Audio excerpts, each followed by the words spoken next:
Salut tout le monde, j'espère que vous allez bien. Cette semaine, mes élèves et moi, on avait envie de vous parler de notre classe ou de notre école idéale parce que j'ai l'impression que tous les enfants évoluent dans un environnement à peu près semblable qui leur ressemble pas vraiment sur certains points. Donc, j'avais envie de voir, eux, qu'est-ce qu'ils ont envie de changer dans la classe ou dans l'école pour que ça colle un petit peu plus à leur personnalité puis qu'ils aient peut-être plus envie de venir étudier à l'école.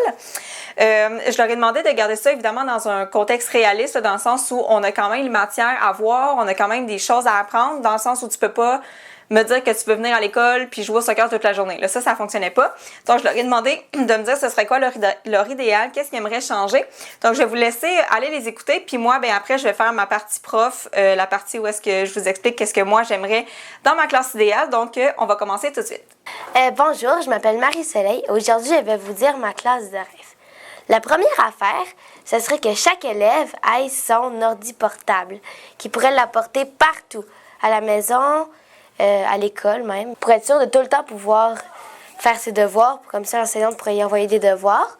Et aussi, exemple, il n'est pas là une journée d'école, il est malade chez lui, il pourrait faire un FaceTime pour apprendre quand même. Ça serait très drôle, mais quand même. Je veux enseigner les matières sous forme de jeux interactifs ou simplement des jeux. Je veux que mon enseignante soit Mme Marie-Florence Legault. Aussi, j'aimerais ça avoir les pupitres et tout de couleur dans la classe. Aucun blanc ou beige, parce que j'aime vraiment pas le beige. Ma dernière idée était que tous les cahiers soient dans un cahier. Comme ça, jamais tu pourrais perdre ton cahier. Puis dans ton bureau, tu aurais plus de place.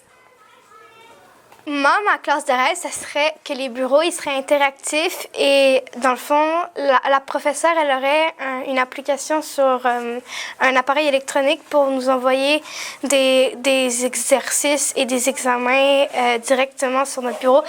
Et aussi, on aurait comme des cahiers, à la place de mettre des cahiers dans notre bureau, on aurait comme les cahiers directement sur notre bureau, puis on pourrait faire menu, puis cliquer sur le cahier qu'on voudrait. Et puis ça sauverait beaucoup de place et beaucoup de temps aussi. Et j'aimerais aussi que pour se rendre dans notre classe, à la place de genre mettre des escaliers, on pourrait mettre des glissades ou des genres de remonte-pente pour monter et descendre. Moi, pour ma classe de rêve, je penserais que ça serait cool que l'horaire de la journée, ce serait choisi par les élèves. Comme ils choisiraient s'ils veulent des maths ou pas aujourd'hui. Et genre, à la place des chaises, il y aurait des fauteuils pour s'asseoir. Et genre, en début d'année, comme la couleur des murs, toute la décoration, tout ce qu'on met autour, moi, je pense que ça devrait être fait par les élèves. Comme genre, durant l'été, un jour durant l'été, tous les élèves se rassemblent de la classe et choisissent genre les couleurs des murs, comment ils vont tout placer, tout ça. Moi, je pense, parce qu'admettons qu'on croise un animal dans la rue qui est blessé, moi, je pense qu'on devrait avoir des cours 2 fois par semaine pour avec des animaux, comment les secourir, comment s'en occuper, tout ça, comment bien s'en occuper. Et les activités comme les sorties, genre choisies et organisées par les élèves. Premièrement, j'aimerais avoir une classe à 2 étages parce que, en fait, je ne sais pas, c'est juste que ça a l'air le fun. Après, j'aimerais ça avoir un gros casier, juste pour une personne, mais souvent, les casiers vont être à 2 personnes parce qu'on n'a pas assez de casiers pour tous les élèves. Mais j'aimerais ça comme avoir un gros casier pour mettre comme toutes mes affaires. Puis je l'aurais peinturé de la couleur que j'aime. Aussi, dans la classe, si la classe comme elle est peinturée pâle ou n'importe quelle couleur, nous, on pourrait comme peinturer dessus. Mais pas peinturer, mais dessiner dessus. Ça serait le fun. Après, j'aimerais ça que quand il fait beau, ils vendent pas trop dehors, qu'on fasse l'école dehors, dans la cour. J'aimerais ça aussi qu'on puisse avoir des chaises et des bureaux confortables pour mieux travailler. Moi, ce que j'aimerais vraiment pour une classe de rêve, ça serait que toutes les chaises, c'est des chaises massage.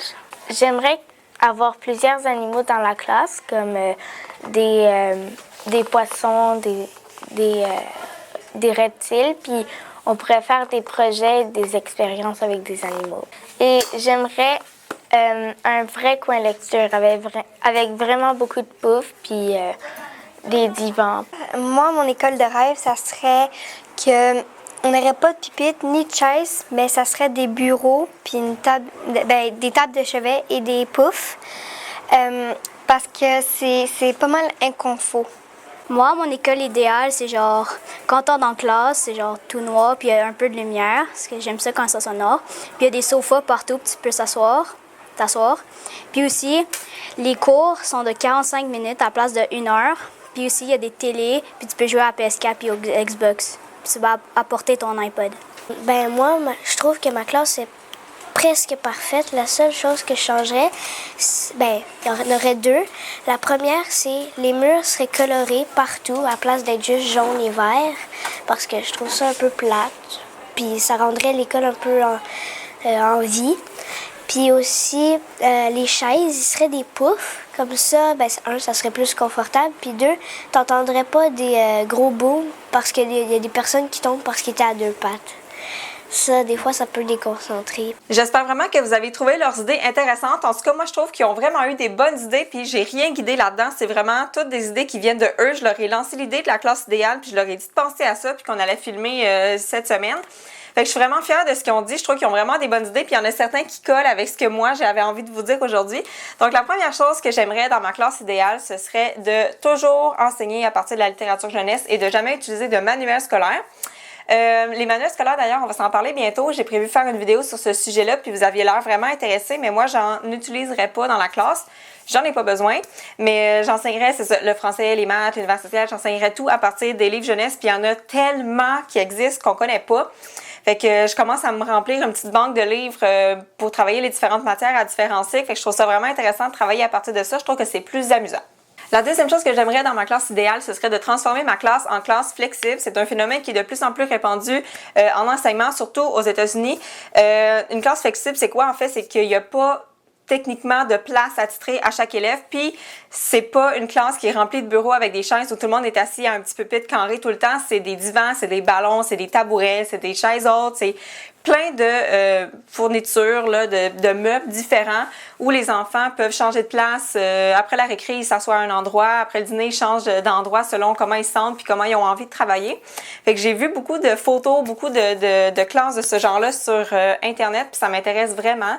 Parce que, ben, en plus, mes élèves l'ont dit tantôt, je pense que les bureaux, c'était pas super confortable et qu'ils aimeraient ça changer ça. Donc, ça va dans le même sens qu'eux, en fait. Puis, en tout cas, si vous voulez, si ça vous intéresse, vous pouvez taper classe flexible ou flexible seating, je pense, sur les moteurs de recherche. Vous allez trouver plein de classes, plein de profs qui font ça. Puis, je trouve ça vraiment super intéressant.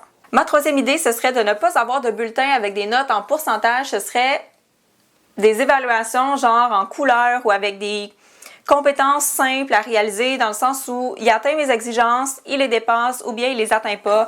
Trois niveaux d'exigence, je sais pas trop comment dire, mais moi je trouve qu'un 72 versus un 76 versus un 90, ça veut rien dire, puis c'est pas un chiffre qui devrait définir les enfants.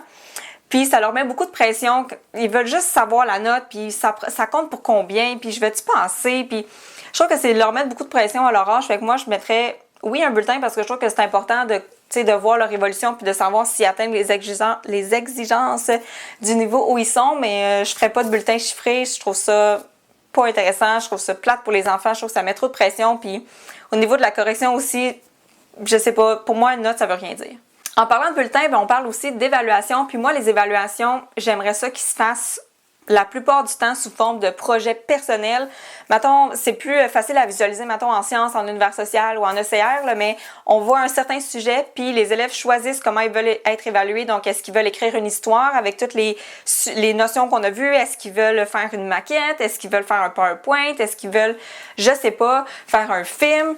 Moi, je les évaluerais selon ce qu'ils ont envie de me présenter, tant que ça englobe toutes les notions que j'ai enseignées. C'est sûr que c'est plus facile à visualiser dans les trois matières que j'ai nommées. En maths, en français, ça serait peut-être un petit peu plus difficile, mais je suis sûre qu'il y aurait moyen de ne pas faire un examen papier à chaque fois qu'on voit une notion. Je suis sûre qu'il y aurait moyen de faire quelque chose de plus intéressant pour les enfants, puis de moins stressant aussi, parce que moi, les miens, quand ils entendent le mot examen, ils aiment vraiment pas ça. D'ailleurs, on l'a changé, on appelle ça des lavés maintenant. C'est le mot éval à l'envers. Fait que quand on dit laver, on dirait qu'ils sont moins stressés.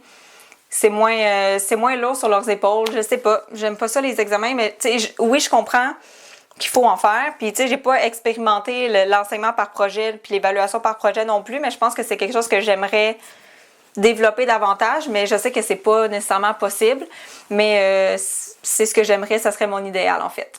Il y a une dernière chose dont je veux vous parler pour ma classe idéale. Évidemment, il y en aurait plein d'autres, mais je préfère d'autres vidéos sur le sujet au fur et à mesure que j'évolue en tant qu'enseignante. C'est sûr qu'il y a plein d'autres choses que j'aimerais mettre en place dans ma classe, mais pour le moment, c'est ça. Puis la dernière chose dont je vais vous parler, c'est le co-enseignement, parce que je l'ai vécu au début de l'année. Je l'ai vécu pendant 6 mois cette année où est-ce qu'on était 2 profs pour 2 groupes. Puis c'est tellement enrichissant, c'est tellement aidant, c'est tellement pertinent, autant pour les profs que pour les élèves. On était 2 pour le double d'élèves, mais on était 2 à avoir 2 visions différentes. Ma collègue pouvait voir des choses que moi je voyais pas. Il y a des enfants de l'autre classe qui venaient me voir pour des explications parce que ma personnalité leur collait plus ou je sais pas trop. Mais c'était le fun d'être à 2 puis de pouvoir discuter. Tu sais, oui, je peux toujours aller parler à mes collègues de mes élèves puis leur demander conseil, mais ces collègues-là connaissent pas mes élèves, sont pas dans la classe avec moi, tandis qu'on était 2 collègues ensemble dans le même groupe d'élèves. Fait qu'on pouvait vraiment avoir des discussions puis s'entraider encore plus que dans les classes régulières. Fait que moi, ça serait mon idéal là, d'avoir une autre collègue avec moi tout le temps. Puis même, là, si je pousse ma luck, là, d'avoir une orthopédagogue ou d'avoir une personne professionnelle en classe, ça serait vraiment génial. Mais en tout cas, ça, c'est moi qui rêve et qui divague peut-être un peu, mais ça serait vraiment mon idéal. J'espère que vous avez apprécié la vidéo, autant mes idées que celles de mes élèves. Vous faites voir qu'il y en a quelques-unes qui s'entrecoupent, donc on a des visions quand même assez similaires. Si vous voulez que je fasse d'autres vidéos dans ce genre avec qu'est-ce que j'aimerais installer dans ma classe un jour, ben vous laisserez un pouce en l'air à la vidéo. Sur ce, partagez, aimez, laissez un commentaire et on se revoit mercredi prochain. Bye! Merci beaucoup d'avoir visionné ma vidéo. Je vous invite à vous abonner à ma chaîne pour ne rien manquer et à me suivre sur tous mes réseaux sociaux. À la prochaine!